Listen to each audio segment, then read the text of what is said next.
And I think that's true, because we'll get trade deals elsewhere. That's the point. We can deal with the rest of the world, and it will be sticky. And I think, that's the point about politicians telling the whole truth. I think most British public, the real British public, can take a hard dose of the real truth from time to time, which is whenever you change anything, whenever you make a change, a disruption, there's a problem. It's disruptive. These things don't work straight away. But if it's changed for the right reasons, you come back stronger. Some companies will come back from the COVID situation much stronger, which is the thing we have to remember is still there. There definitely will be a surge. There must be, there's bound to be, unless the weather has something to do with it. But there must be a surge in it because lots of people have just disregarded it. And we're going to have to live with it, which is where the other priority for me is they do need to find a track and trace solution. They do need an app. You should just go to Google or Apple. I sound as though I'm a know-it-all, so I'm going to shut up. But I kind of feel as though I should say it, because I did say it in February and I said it in March. The chances of any government department coming up with an app, nil. Not just the fact that the programmers aren't any good, they're probably as good as anybody. It's just that little voices coming in, why don't you have one of that? Yeah. Why don't you have this? No, David, I couldn't agree more. I've obviously helped run the technology team at TP, and yeah, you've got to be very hard-nosed with it, and it has to be one decision maker with it. You can't design anything quickly or accurately by committee, because before you know it, you start off with a very simple plan. You have a committee, everybody chips in. I'll have a bit of this and a bit of that and a bit of this, and you just end up with an unwieldy mess at the end of it. So technology development, you've got to be hard-nosed with it. You've got to be focused, and you've got to let your developers do what they do best, which is execute the plan and don't meddle with them. So yeah, I mean, the innovation doesn't come from them. They program. Correct.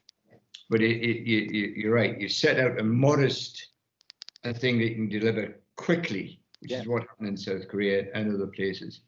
It doesn't matter if doesn't even matter if it's only 10% accurate. That's 10% better than you were before. Correct. Right? Yeah. That would be using practical business logic. Well, that's the thing. There's no such thing as a perfect bit of tech out there. No. There's nothing out there as perfect technology. But that's you use that as a handicap, or you can use it as an opportunity to get better. And certainly, again, using the true potential side of things, we use it as an opportunity to get better.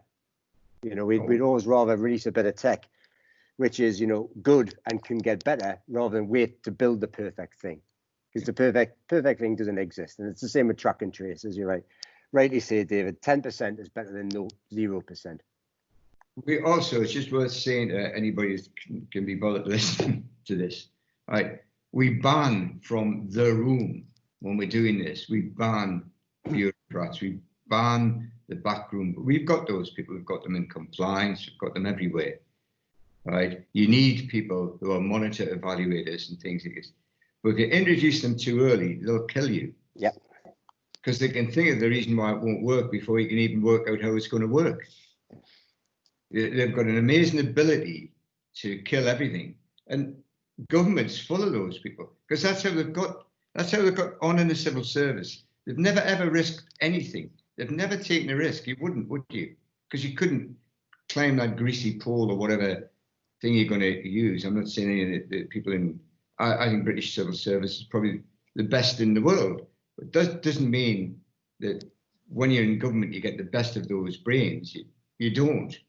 And the same with the NHS. NHS is many layers of people inside a huge organisation.